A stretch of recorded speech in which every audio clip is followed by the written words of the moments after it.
This is the first public seminar in this new series of ALC Research Seminars. So welcome, great to have you. Let me note, you've just heard that this will be recorded, so I do hope that's fine with you.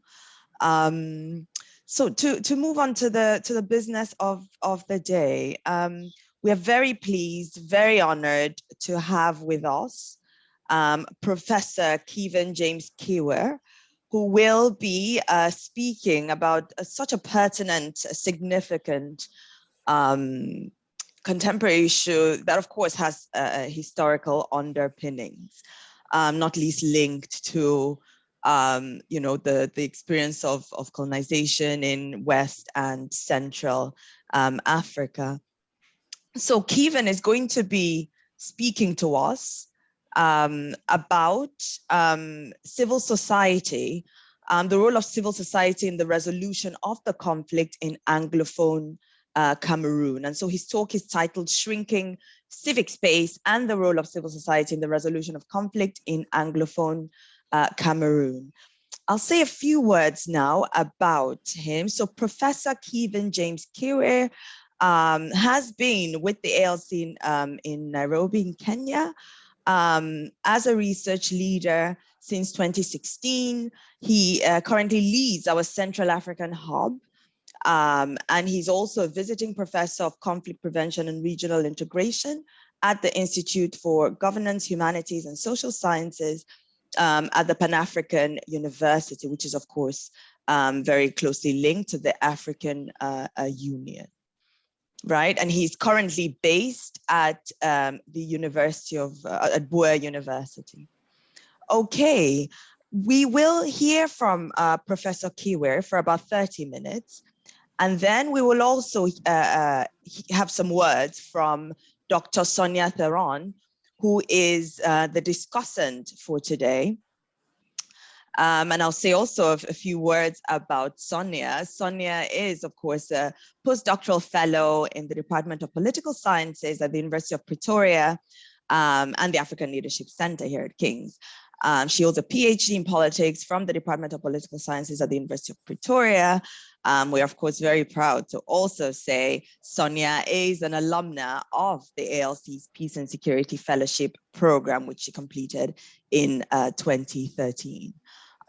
So we're very pleased to have her here. I'm very honored that she's available to serve as discussant associated with Professor Kewir's paper. So having said all that, you can see here Kewir's, Professor Kewir's presentation. Kiven, it's over to you. I'll hand over to you at this point. Thank you so much. Thank you very much, Eka.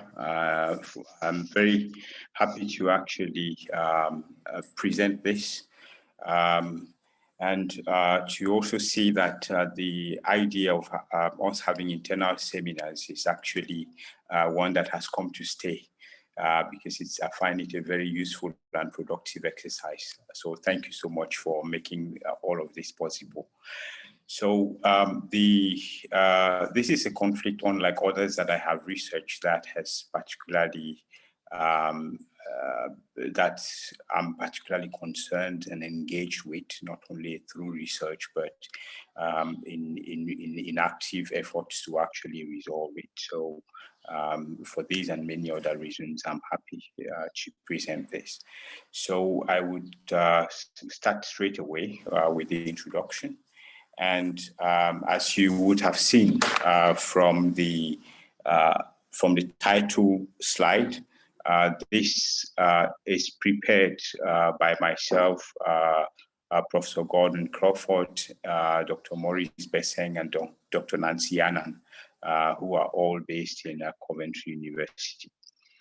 So the main aim of this report was to contribute to the understanding of the current Anglophone conflict in Cameroon and its peaceful resolution.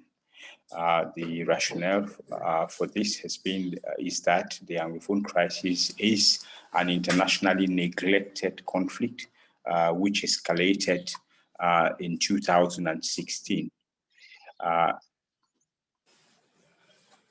And this has been between government security forces and separatist groups that are calling for an independent state in the Anglophone regions.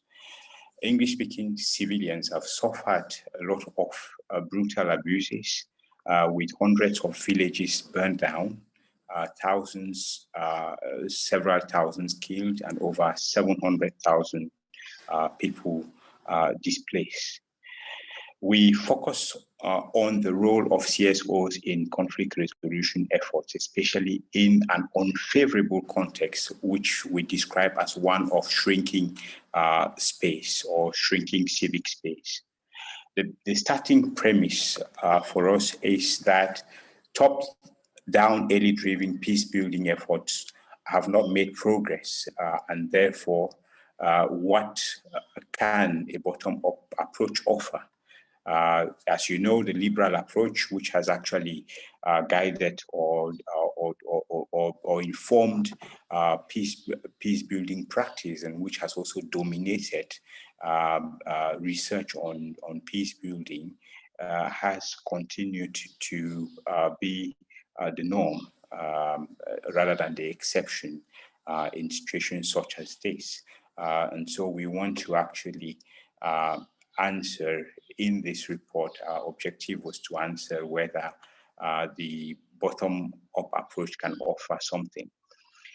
So as academic framework, we therefore focus on what is referred to as a local turn in peace building. And this local turn in peace building is, of course, what we also call the bottom-up approach. And in this case, we are focusing on the role of CSOs. But yet we are doing this in a context and within the framework of shrinking civic space. So one where we look at how this is possible in a situation where the space for these CSOs to act or for local actors to act is limited. So we investigate the paradox whereby the role of CSOs in peace building, which is emphasized, is important, but yet civic action is increasingly constrained. 3 questions to guide this report. In what ways have Cameroonian CSOs engaged in efforts to resolve the conflict and build peace? To what extent have such efforts been constrained by shrinking civic space? And by what means have CSOs sought to overcome these constraints? To actually produce this report, the data for this was collected during a consultative dialogue workshop that was held in Douala, Cameroon on the 29th of January 2020 with 15 Cameroon CSOs. And these included women's organizations, youth-led associations, human rights groups, a teachers association, and humanitarian and development organizations.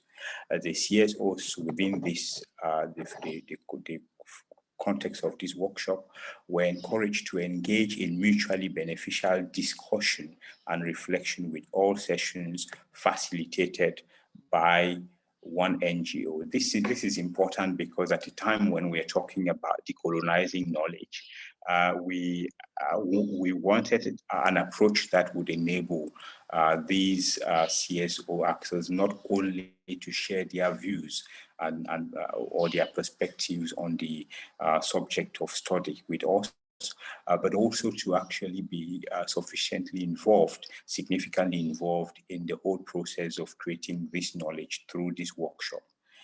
This was followed up by semi-structured interviews in May 2020 with senior representatives from 6 significant or 6 key civil society organizations. So that's what I can say about the methods that we use to collect data. Conflict resolution and civil society organization in a context of shrinking civic space is one of the issues, as we have seen, that we then address. And so we have situated this within two somewhat contradictory strands of scholarly literature. One which is that on the local turn in conflict resolution, which I've said is also referred to as peace building from below, and that of shrinking civic space. While the local turn focuses on increasing significance of CSOs in conflict resolution, the literature on shrinking civic space highlights the limits to CSO activities in contexts where the state endeavors to shrink available space. Conflict resolution we define in this report as an umbrella term for the range of methods and approaches for dealing with conflicts, from negotiation to diplomacy, from mediation to arbitration, facilitation to adjudication, conciliation to prevention, from conflict management to transformation, and from restorative justice to peacekeeping.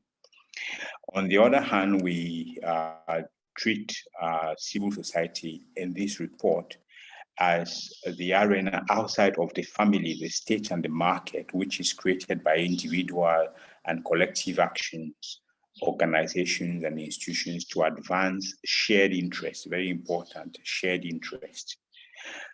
Now, what is important is that we see that so defined scholars like Burns and Assar have argued that local actors, especially those from the sphere of civil society, must be included in conflict resolution processes if this is going to yield desired results. And this, of course, quite contradicts the work that others like Wallenstein, for instance, have done, which focuses on what I have called a top-down or a liberal approach to peace building.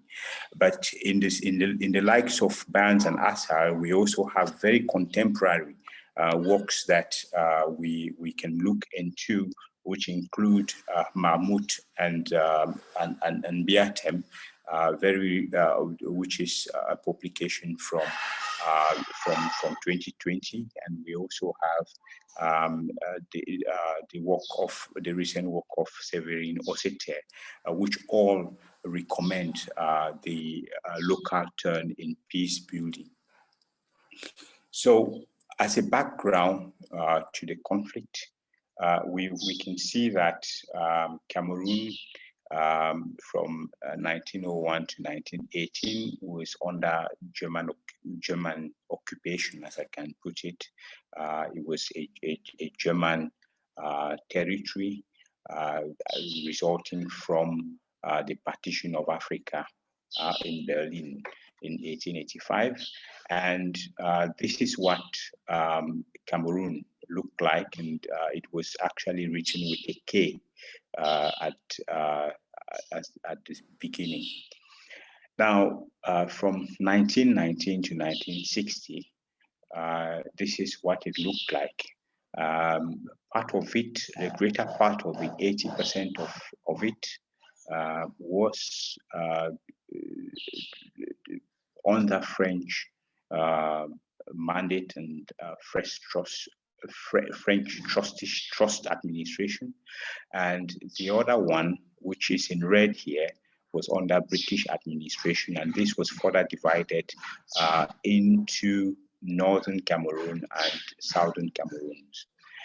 Now, we actually see that in January 1960, French Cameroon, which is in this other map here in green, gained independence, whereas the English portion of the territory, the portion that had been given to the English at the end of the First World War, was not yet independent.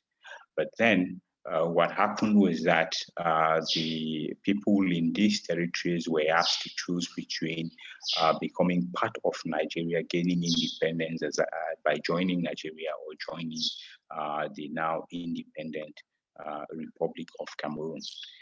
And so the northern portion of the British Trust territory voted in the plebiscite to join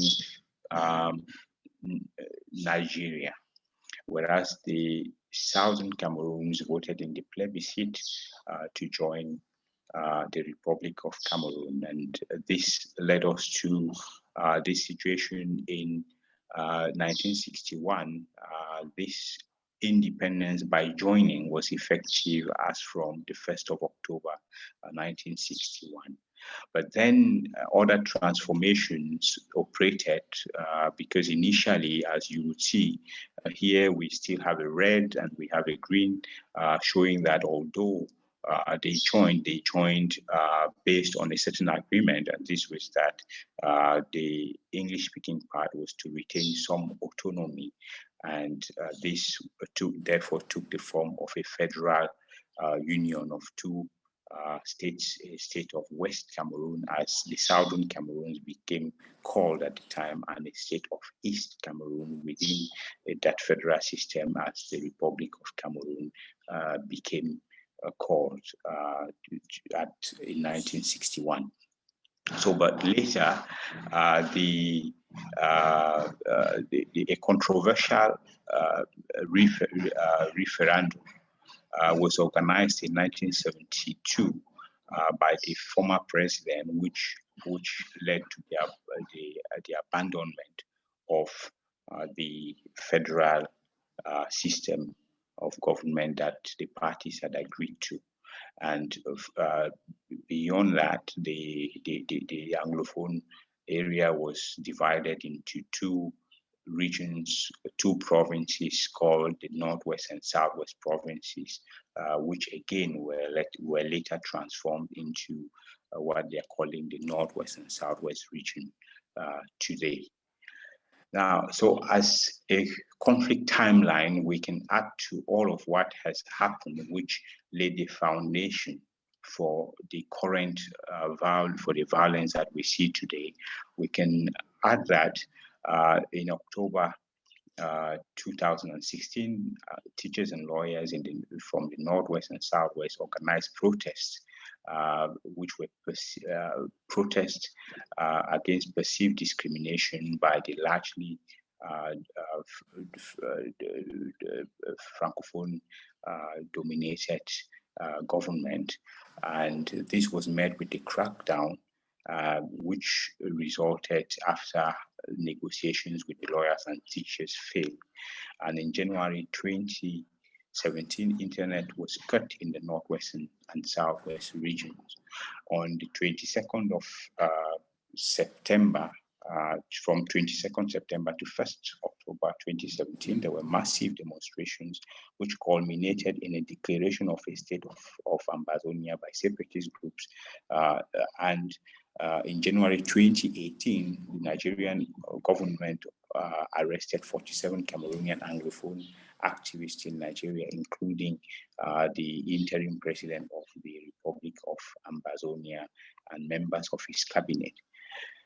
So now we've also observed that with the kind of challenges that the independence of the Southern Cameroons was confronted with, were also challenges linked to the evolution of civil society in this part of Cameroon. These challenges existed because of the efforts that were made very early on from 1962 to stifle civic space, and which resulted in questions being asked about the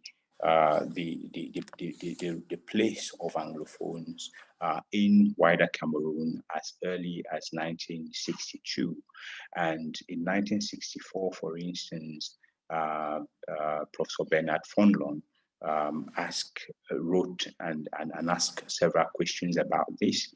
In 1985, von Gorgi Dinka equally raised a lot of questions focusing at this time particularly on the implications of the abandonment of the federal system that the Anglophones had actually believed was the best way to enter the Union with the Republic of Cameroon in 1961. So in 1990, with the fall of the Berlin Wall and the wave for democratization that was sweeping across Africa, there was a new impetus for civil society action in Cameroon, including on the Anglophone question, and voices that were raised at that time asking for an end to Anglophone marginalization led to the creation of the University of Buea in 1993 and the creation of a Cameroon GCE board as well, among other things. So this is a background to the conflict and the situation or the challenges that civil society has been faced with since independence. Now, to give you a little bit of an idea of what impact the conflict has had, I have said earlier that more than 700,000 people have been displaced. But from this map, you would also, which is not a recent one, this is from February 2020. You would see that there have actually been quite a lot of refugees that have actually moved into Nigeria, and that we have a lot of IDPs, and there are serious challenges with food and other needs in those areas I have mentioned. There's been so many hundreds of villages burnt, and we've also had a lot of cases, hundreds of young women raped and many killed, thousands killed so far. So what in the face of this have CSOs done to contribute to conflict resolution? The CSOs have actively engaged in attempts at peaceful resolution of the conflict, directly and indirectly. They've provided humanitarian relief, which means that they have tried to relieve suffering, reduce suffering by offering temporary shelter to people that have been displaced. They have provided food to people that have been displaced. And the second thing they have done is that they have organized peace campaigns to get the two parties actually to seek a peaceful solution to the conflict. The third major thing they have done is that they have been involved in documenting human rights violations. This is very important because in order to actually constrain the actors to enter negotiations, it is important for them to understand the scale of the abuses that they are committing. The other effort that has been made by CSOs has been they have been involved in trauma healing. Now we understand that if you should actually address the concern of the populations in these two regions, then you need for them to actually participate meaningfully in any peace process. And so if this has to happen, you can have people that are traumatized to the extent that they cannot actually engage constructively in such discussion. So some of those people that have benefited from the efforts of CSOs in this light might actually be sitting on the dialogue table if genuine dialogue were to take.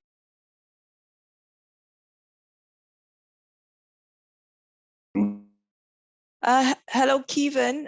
We can't hear you, just in case you can hear me. Members of the population to know what actually human rights violations are, why peace is necessary, how to build it, and so on, which are all important for in bringing the parties to a negotiation, a peaceful negotiation. They have, however, avoided advocacy of political solutions.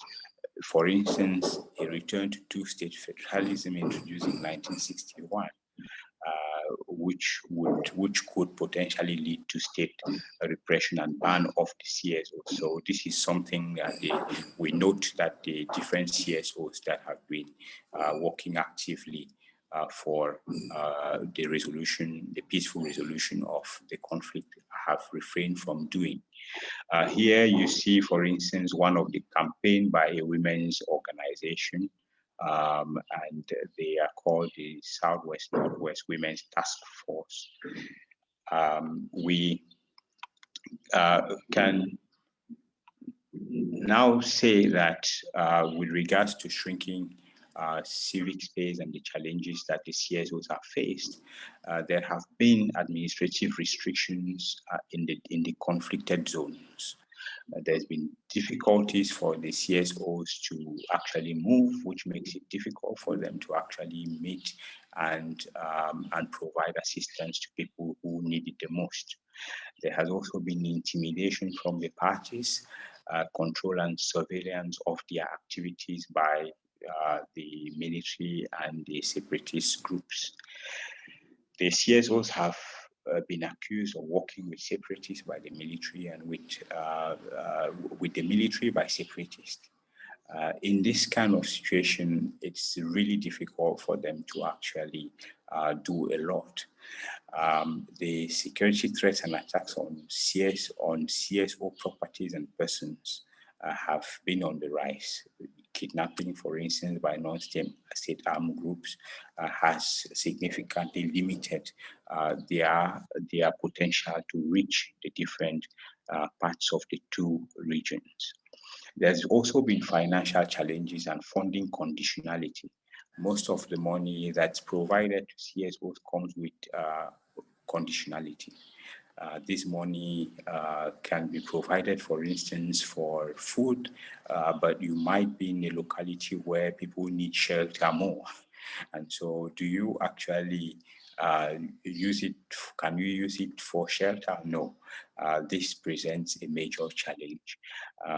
We also note that the money has been short in supply, and this makes it difficult for the CSOs to actually do quite a lot as much as they would probably have wanted to do.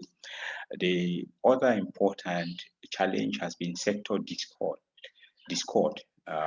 Many CSOs have been focusing on their own interests rather than collaboration and solidarity.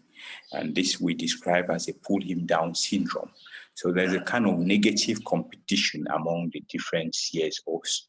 And this negative competition has not been very, has not helped matters as far as enabling them to play a more engaging role is concerned. Now, how have they organized, or what have they done to counter shrinking space? The first thing that the CSOs, as we saw, have done is that they've engaged in public education and awareness raising of their role. This is in a bid to ensure that the parties no longer target them or blame them for either supporting this party or that party, and therefore this is expected to create an enabling environment for them to carry on with their activities. There's been a mobilization of CSOs. There's been efforts at networking and coalition building, and this has made it possible for them to have more leverage when negotiating a space with the government in particular. The CSOs have tried to create space through training and sensitization campaigns. Drop arms and gender-based violence and sexual rights efforts, for instance, have actually been very important efforts at the center of some of the key the campaigns that the CSOs have launched, which creates a space for resolution. They have also engaged in dialogue and communication, and here they have brought the views of those most affected into policy spaces. So while people are displaced and can't can't find themselves in areas where their destiny is being discussed, the CSOs have engaged with them and in policy spaces in a way that has brought their views into those spaces.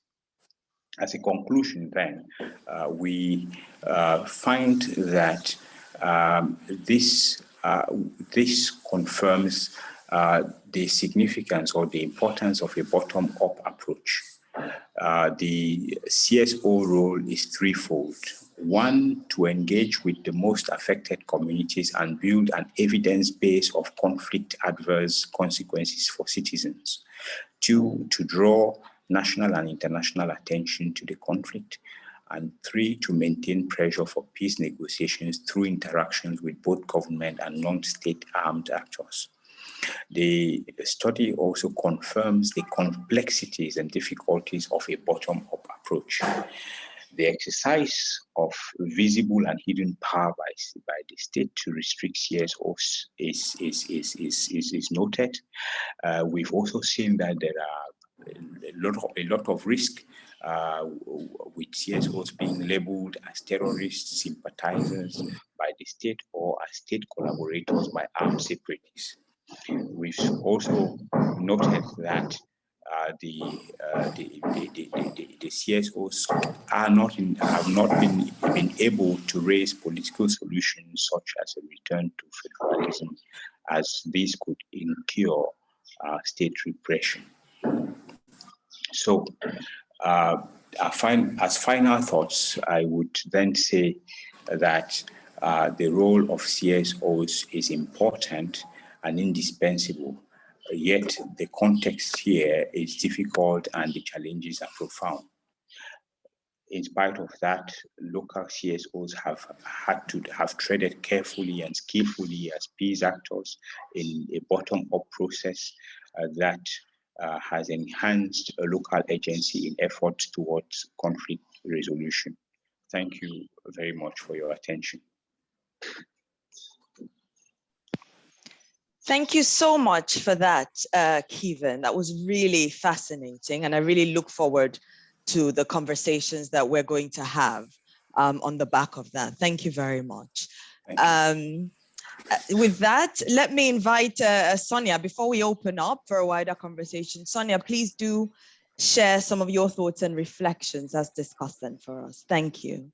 Okay, thank you everyone, and thank you Eka for inviting me here, and thank you Dr. Kiven for what was really a really good, excellent read on a conflict that I'm not that familiar with. So I think it was really quite beneficial to me to be invited to do this.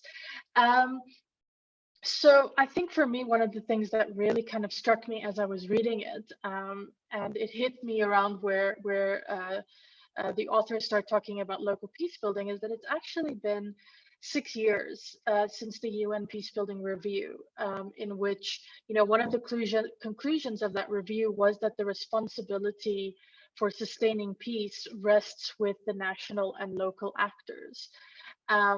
And that we've been talking about the local turn in peace building and the problems of liberal peace building for more than a decade, I think, if I look at the literature. But we're still really struggling with, you know, how do we action our critiques of peace building, of liberal peace building, into something that's actually meaningful change? And I also feel like we have yet to really bridge in the literature this idea of the local and the international and the national. I feel like the literature tends to kind of bypass each other or ignore each other at best, or it's almost inherently conflictual at worst. and rather than actually trying to bridge the national and the international.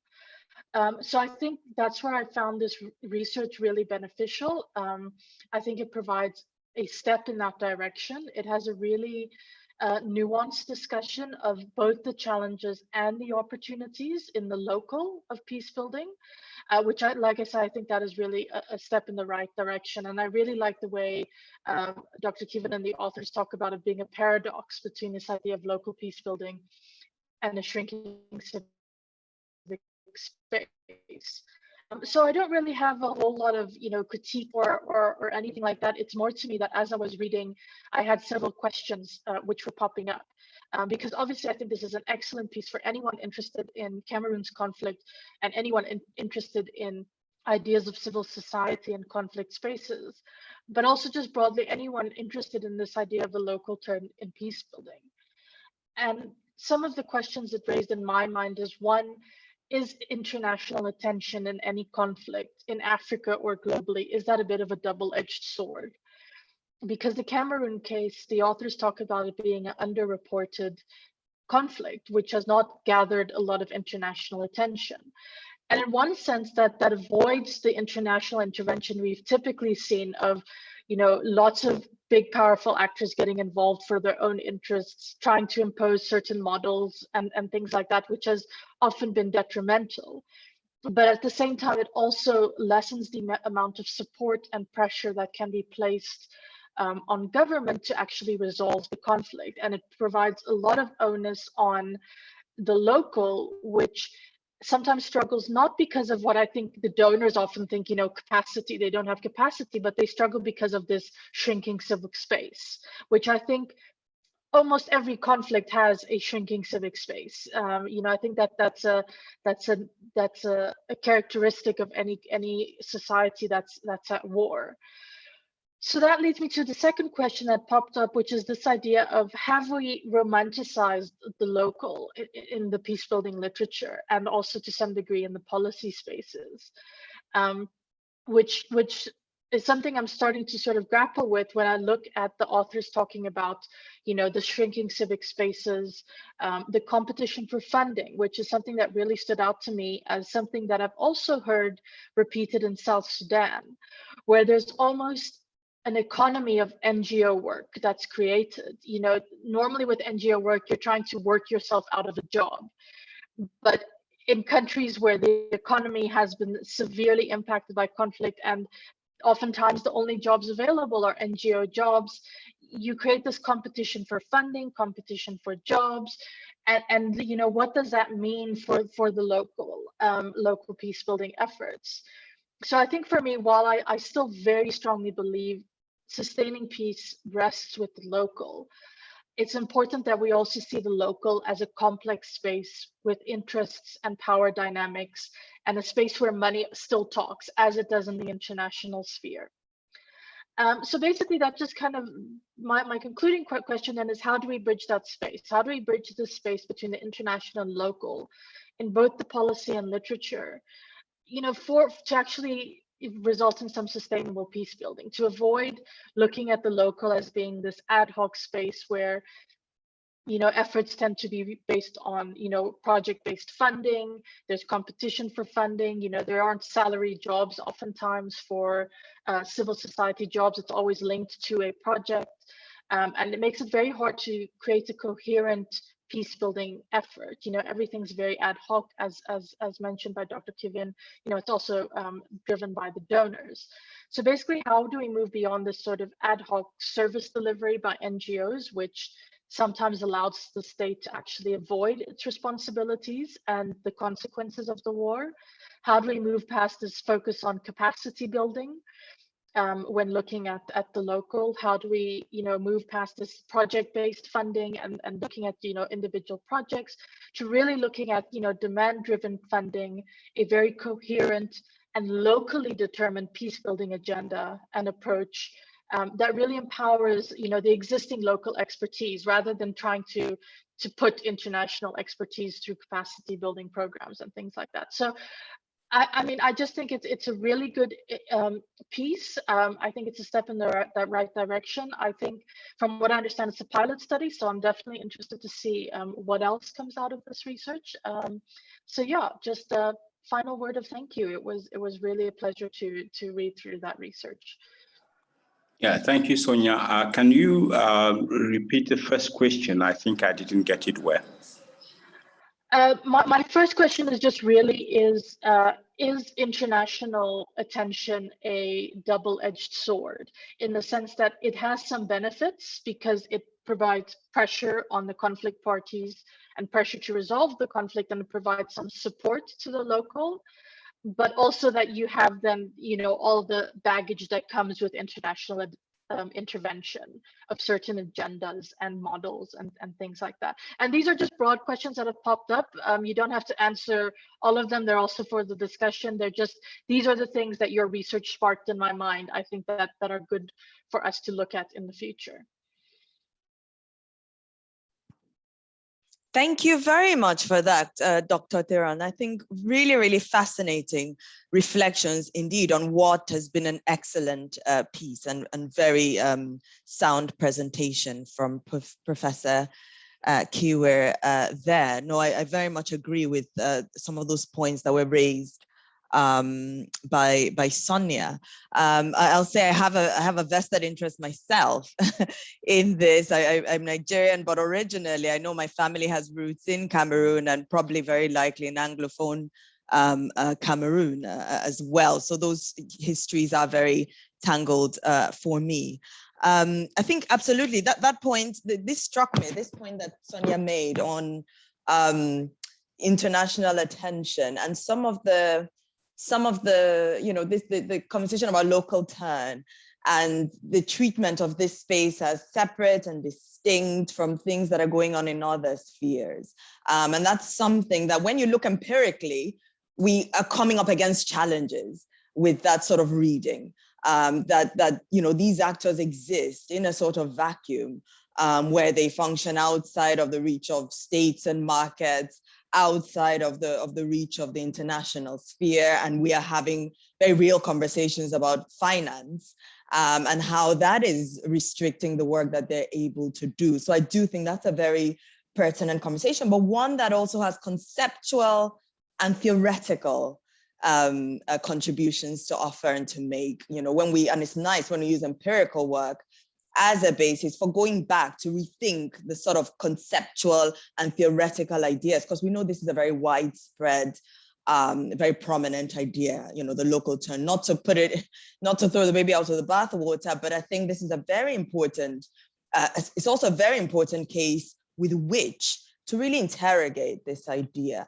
The point that you've both also made around how this conflict has been ignored, but perhaps that makes it a very special context to use to interrogate this idea of what, you know, the local turn actually means. So I really enjoyed that, and I hope we can sort of reflect on that, Kiven, but also colleagues in the audience. I've noted here, please, I've sent a note. Do please send us your questions. You can also, if you prefer to speak, you can raise your hand, and you know, as long as we have just a few, I can you know, hear your voices as well. I'd be very happy to do that. I have a few other points, but let me turn to what one colleague had raised, Kiven. I think we're very honored to have with us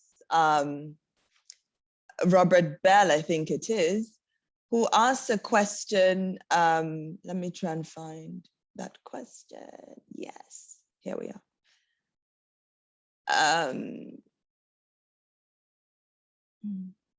Sorry, I'm sorry. Is this question from Simon Mundy, actually, a friend of the ALC, as VP of 10 International Writers for Peace, for the Peace Committee?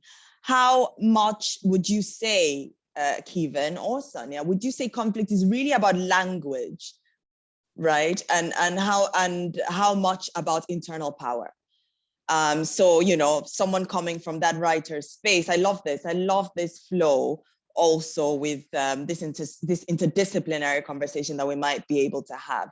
So Kiven, I think as someone in that space, as someone also who wears a hat as a creative, perhaps you can reflect on that for us as we wait for other questions. Thank you. Thank you very much, Eka. Really very thought-provoking questions. I think if I start with the last one, I would say that it's one of the very interesting things about this particular conflict that we've seen, for instance, that because of if you were to Google Anglophone, you would see it used in relation to Cameroon the most times, as though this was a term that was only used to refer to something in Cameroon. Now, so this means that language has been perceived to play a very important role in this conflict. And I have used the word perceived because it is not really language that is the issue. This is what we see as well when in countries where there's a minority and that minority doesn't feel sufficiently involved or considered to be part of the whole, that these sort of conflicts actually prop up. Now, when it does happen that the minority group speaks a different language, as is the case here, then it could actually be one of those things that make the conflict more intense, perhaps, or that reinforce grievance. But by itself, language cannot actually be considered as the cause, or we cannot say that this conflict, this particular conflict, is a conflict about language. I hope that that addresses it, but the reasons why language becomes an issue are that once you do not give people the space to actually freely use their language, then they get limited access to services, and it becomes difficult for them to actually carry on with the kind of activities that could improve their livelihoods. When the language that people use is not the language that is not really given the kind of environment or the space that is enabling for it to become a factor in the education of these people, for instance, then it becomes very likely that people would actually be uncomfortable with the situation. The problem is, however, in my view, access to education, and language is a facilitator to that. So whatever you do, you need to ensure that within a community, people have equal access to every sort of service that the state can possibly serve a role in enabling them have. And so how you treat language does matter, but at the bottom of it, it is access to services that really creates the problem, and not the language by itself, because language is something that we know evolves over time. It's part of culture, and culture changes. But if people do not actually have access to resources, to services, then if they don't participate significantly, or they don't feel that they participate significantly in the life of a country, then grievance actually grows. And so it would be wrong from that perspective to say that language is the cause of the conflict. But it has, the way language has been treated has actually served to fuel or to escalate the conflict. I think the next I want to address the point on international attention that you raised, Sonja. Yes, international attention has been an issue with this conflict, unlike others, and I think you can compare this, for instance, with the recent upsurge in violence in the Israeli and Palestinian conflict. You would see that comparatively, while in 2017, when this conflict escalated, there was very limited, apart from Al Jazeera, other media, very popular media like CNN, BBC, and so on, almost did not cover it. But if you look at how much space has been given to the conflict in Palestine now, within the space of just a month, you would see that there's been a lot more time given to that in 1 month than has been given by certain media to this particular conflict that has claimed far more lives than the Palestinian conflict. I'm not saying that one conflict is more important than another, but I'm saying that international attention for such reasons has been a bit of an issue, and we do not understand what actually explains this, because we also see that there's been a similar treatment of the conflict in the Central African Republic, which only started gaining media attention years into the escalation of violence.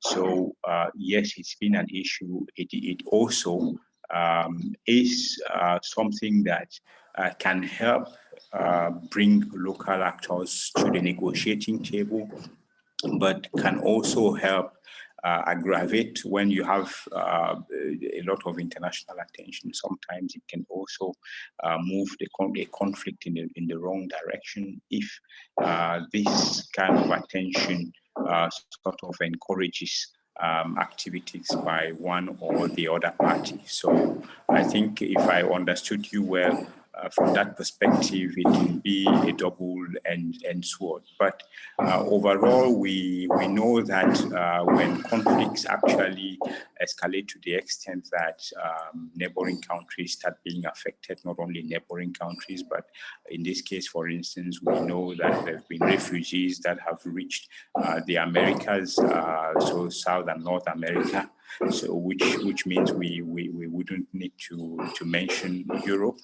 And so when a conflict already reaches this scale, where you have hundreds, thousands of people moving to other countries within a short period of time, then potentially we can consider a threat to international peace, to regional and international peace. And so the efforts, how the international community engages with it, or the attention from the international community, can actually let the parties be important in getting the parties to understand that the conflict is not their preserve their conflict, but that it's also that it's way beyond their conflict, and that it's also now the conflict of other people or the concern of other people, and that they need to be to show more commitment towards resolving the conflict peacefully. So international attention in that light is important, but when it sends the wrong messages, it could also further escalate a conflict. The other important thing is I would like to address is the idea that Sonja raises about romanticizing with the local turn. Yes, it's quite challenging, but I do like that she concludes by saying that she also supports the idea of local involvement, the involvement of those affected in peace processes. Now, it's challenging, but the challenges can, of course, be easily addressed. The problem that we seem to have is that we do not yet have enough interest in actually involving these sort of people at this level. in addressing their own problem, or that the kind of ways that this can be done are yet to be well defined. However, we can see, for instance, in the recent publication by Mahmoud and Buea, that it's also because there's a leadership problem. And so we can say that if you have leadership and the kind of leadership that can understand how to engage with people in these kind of spaces, and then we actually get to have their views about how the problem they face can be solved, actually addressed effectively. And so we need a new kind of leadership for peace processes, one that actually understands the value of engaging the local in the peace process. The other important thing which we see in the work of Severin Ossetia is that we do not, by local term, mean that the government or elites and the international community do not have a space in as far as addressing these conflicts are concerned. But that if we want to actually address the issues that really need to be addressed and which would lead to having a sustainable solution, then we have to ensure that those who are the least the most affected are actually involved in seeking this solution. And this again is what Mahmoud and Buea actually raise in their book. Now, what are the implications? The implications are you get solutions that reflect the reality on the ground, rather than solutions that we, as we've said repeatedly, and as we see in a lot of the literature on the local term, that demonstrate a disconnect with the reality of the situation that you seek to actually address, and which explains why the United Nations has actually had missions for 6 months and 1 year, but has remained there for almost forever. So why? Because we're not actually engaging the local in the appropriate way. And we should also, of course, understand that sometimes saying that we've involved the local doesn't mean that we have, because we know that with the growing pressure to actually involve locals in peace processes, there have been several issues observed which have made this to seem difficult or complex, as you say. And this is mainly because we can also fake the local, or we've seen that the local is faked. So there are challenges in getting there. You don't say there are challenges in getting there, but you find a way to actually say that you actually have met the locals. And once you haven't done that, the other thing is you also may face one of the parties in the conflict still wielding sufficient influence in the space to actually prevent you from getting there. And so you content yourself with actually meeting the people that that party actually presents to you as people affected by the conflict.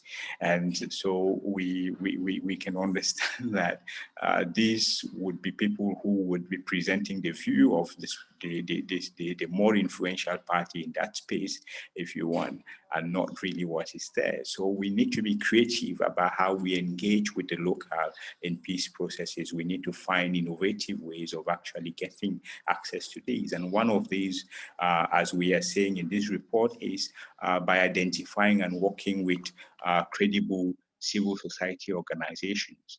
Civil society organizations that can actually represent effectively those who are most affected by conflict. So you want to actually do this and not maybe just settle with the one that is at your nose because you need to actually justify your resources or something. So once we take this seriously, and I think very pleased that there has been a number of scholars that are working on this. More and more publications are coming up to clarify how this can be actual local peace building can be implemented. But then would probably be having better results with future peace efforts. Thank you. Thank you so much for that, Kiven. I really appreciate it. Let me, we have some fascinating questions here. I'm going to try and get through all of them. Simon, I apologize. I saw your hand. I see you've put it down.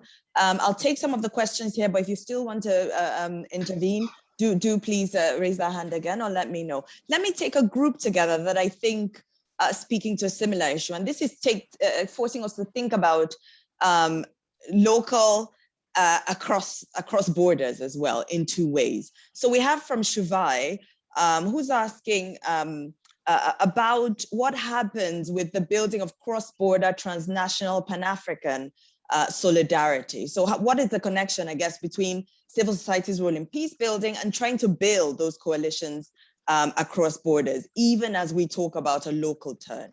I would say, let me add to that, another one that's talking about the international space. Gladwell asked, what about, I mean, we discussed this conflict as one that has been ignored, but what would you say about the role of the regional, right, or continental bodies that we would expect to play a role? And I think this is very much linked to one of the questions that Alfred Matero also asked. So two parts. One is, their own organic solidarity building across borders, transnationally as well, and what happens with our continental, regional bodies that should be playing a role here. Thanks. Yeah, thanks, Eka. First, looking at the question on trans-border solidarity, yes, it's actually quite important. I think, Shuvai, we at a time when, and this is to me linked to the other question about the role of the regional. In West Africa, we have what we call the West African Civil Society Initiative. And this is a network of civil society organizations spread across different countries in West Africa. And what we've seen is that through this network, it's been possible for civil society organizations in a country where a conflict emerges to actually network with others and to get more attention, more regional, or in this case, sub-regional attention to address that conflict. We saw this, for instance, with the Mali conflict, and we also saw that with the problem in the Gambia. So the kind of trans-border solidarity between CSOs is very, very instrumental, and in this particular conflict, it has also played a role. For instance, it was a contributing factor to the liberation of the civil society actors who were arrested in 2017 by the government, because a good number of civil society organizations across the continent mobilized and actually brought pressure to bear on governments in different countries and the UN to work towards the liberation of the civil society leaders. And so, yes, it's very important. I think that's what I can say. But a lot more needs to be done about this. The civil society organizations in different countries need to give themselves resources to be able to have more regular meetings and to actually be more consistent in addressing problems of conflict wherever they arise on the continent. The question on the role of regional bodies is actually very linked to this, because there's a debate on the continent now as to whether we do not need another African Union, or some have put it whether we do not need an African Union of the people. So whatever this means is not very clear yet, but this points to the fact that many on the continent see the African Union as not doing enough to address crisis on the continent.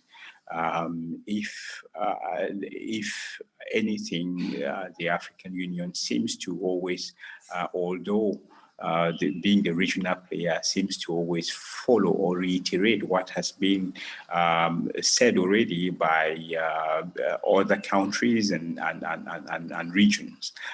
In this conflict, we've seen that happen on so many occasions.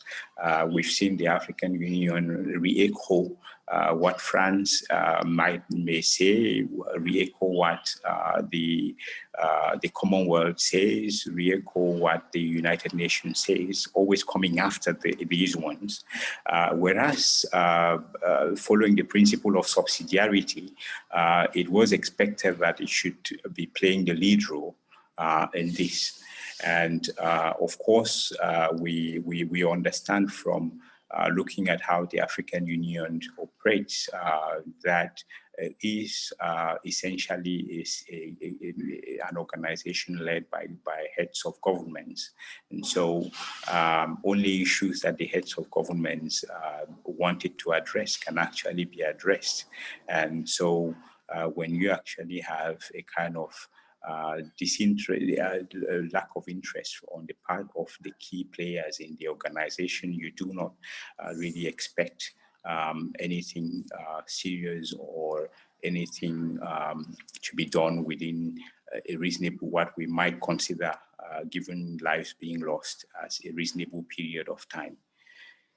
So I think there's one question, Eka, if you permit me, by Kent about how clans and clan structures affect assumptions about local and national. This is something I haven't really given a serious thought to, but in this particular conflict, what we can say is that it is unlike some of the literature actually tries to portray. We do not really have a fight between clans. It is about participation. And so it's about people having a say in as far as their own destiny is concerned.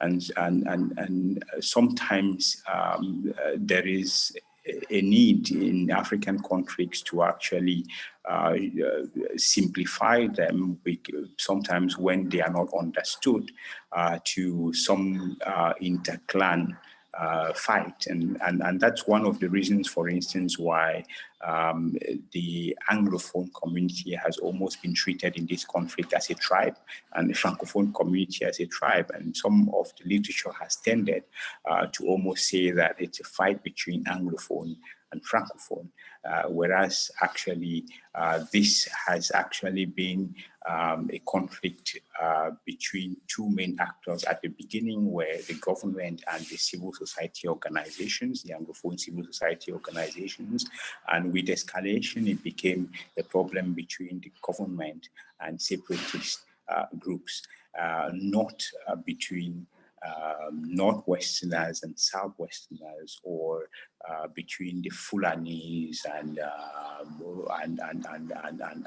locals, as many people try to portray in some recent literature, which unfortunately blurs the whole thing and makes it difficult for the problem to be effectively resolved. So I think if I understood that particular question well, that's what I can say about that in relation to this particular conflict. So they do not actually they do not affect assumptions in this case about what's local.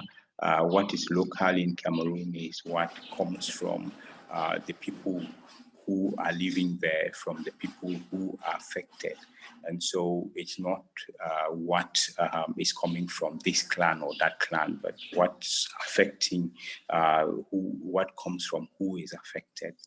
That's what we understand in the Cameroonian context by what is local and not what comes from a particular clan or so. Okay, thank you very much for that. Really enlightening responses there. I think maybe linked to that, Gloriana asked something about whether, and I think you reflected on this a little bit also in the presentation when you spoke about the contestations within these groups or between these groups as well. And Gloriana is asking, for instance, about how NGOs can be dominated by local elites. So we mustn't treat these spaces as sort of flat. There are hierarchies in those spaces. And to what extent, who is determining what the priorities are in that space? Are there challenges, in that regard as well? So perhaps you want to speak to that. Yes, thank you. It's actually very important, and I think I did allude to that in the presentation and in responding to the questions that Sonja raised. Now, when we want to bring in the local, we need to be careful. I did say that we need to be able to get NGOs or CSOs that are representative, that are effectively representative. And in Cameroon, there's a lot of talk about fake NGO. And this means that somebody who is interested in creating an NGO to serve some purpose can do that. And that NGO would be vehiculing the interest of that particular person or group. Now, but once you actually interact with the environment, you would be able to yourself tell between the NGOs that are credible and those that are not. Those that are more likely to actually bring to the table issues that really need to be addressed and those that are not. And so, yes, elites are very involved with NGOs, but they are not they are not in control of all NGOs, and we need to know which NGOs are relevant in a particular context to deal with. And again, I want to say it's not difficult to do this. If the intent is to actually have a sustainable resolution to a conflict, it's not difficult to do this. It might not be an NGO that looks like what we are used to, in the sense that, for instance, you might be expecting to meet an NGO with very good offices and so on. In the African context, no. You're looking at who, for instance, is able to access people in different places. In the case of this conflict, who, for instance, is able to speak to people where they are. So in the bushes, in the refugee camps, in displacement sites, who is able to really do this? But if you actually get an NGO actor that's not going to be able to go to these places, then you don't really get the views of these people who are affected. And so you would be dealing with a sort of elite NGO or an elite hijacked NGO. So it's important. The guiding thing is, do we really want a sustainable solution to a problem? If we want that, then it's not as though it will take a lot of time to actually do this. It's easy to do it, but we need the will, and we need to be able to think out of the box. We need to be prepared to do things in ways perhaps we've not been doing them before, because the custom with international organizations is when there's an issue somewhere, you just call your friend and you ask him what is actually the situation. And your friend, in a good number of situations, as we've observed, would be probably an elite NGO. And so he tells you what he can from his ivory tower, but claiming that it's coming from those that you want to actually, whose problem you want to actually address. Of course, you won't get the solution in the end. So we shouldn't be afraid of dealing with organizations that we haven't dealt with before. We shouldn't be afraid of dealing with organizations when Africa is concerned that do not actually meet the criteria for CSOs in the UK, for instance, because I know that many CSOs in the UK need to have good accounting processes and so on. Some of the CSOs here are formed by people who haven't really been schooled, and so they have challenges with accounts, but you should be prepared to actually work with them, knowing that what you want is not accounts, but views, and be creative about how you engage with them. So I think that's not a problem. The problem is, do we work with the right actors? Thank you very much for that. I mean, I think also what I took from there with the question about, you know, the dominance of elite views. Of course, we need elites is also the truth. But the point about the collective, that it's not about single individuals. And if you're thinking about the collective, you will be able to weed out, in a sense, you know, some of those who are not speaking to the needs of the wider group. You do need those spokespersons. In a sense, I wonder if you've already responded to Jide Akonji's point about, he asked, while the civil space may be shrinking, local agencies shouldn't be shrinking.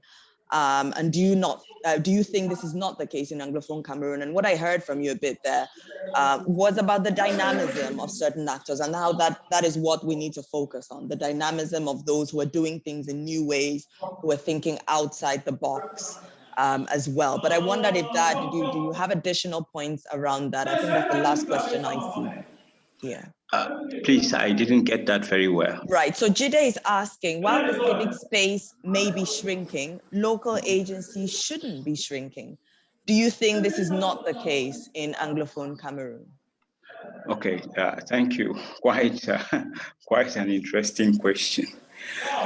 I think it's also one in a situation that we've described as an ignored one. I think local agency is not shrinking. If local agency was shrinking, it would have probably become another Palestinian or another very protracted conflict that we would probably have to deal with for so many years. But because local agency is not shrinking, I am one of those that hope that we would probably have a sustainable solution to this conflict in the not too distant future. And why I say that local agency is not shrinking is because we've seen these CSOs continue to engage and to seek for a sustainable solution to the conflict. We've also seen a lot of efforts being made by individuals within Cameroon and to address the conflict, and we've seen debate continue about it in spite of the odds in different spaces in the country. So this is the one thing that I think is very unique about this, but because in this context of shrinking civic space, one would have expected that local agency would be muzzled out or it would disappear, but it's been very resilient, and so and of course it's important from the perspective of peace building from below that this doesn't die out if we are to have a sustainable solution to the conflict. Thank you. Thank you very, very much. I think that is a very apt point upon which to wrap this up. I don't see any more questions. I did see some additional comments here. Very, very useful, very welcome. Thank you very much to those of you that have taken time to put those comments in and those questions in as well. Really appreciate this. Thank you for being here. I really appreciate the fact that you took time out to spend it with us. And I hope you will agree with me that it was time very valuably spent here. That was a brilliant presentation, some wonderful comments also from Dr. Theron there, and a fantastic conversation with your own questions and all of that. I would really, really appreciated that. Kiven, just in case you don't have time, we're going to save the chat and you'll have time to look at that again. So it's just left for me to thank you. Thanks very much, of course, to Professor Kewir here. Thanks very much to Dr. Theron as well. Thanks very much to all of you for being here. And of course, my colleagues Winnie and Joki for organizing things for us as well. So a colleague also mentioned here that it's, of course, it's Africa Day. So it's a very appropriate that we're holding this today, and sort of the promise of what is going on our continent in spite of the challenges, why we don't want to take away in a sense, underplay the responsibility that those in power have for some of the challenges we see. We mustn't allow that to muzzle, if you like, a lot of the fascinating, dynamic, local agency that we're seeing. And we should really elevate these spaces as spaces for us to learn from, as spaces for us to theorize and conceptualize from.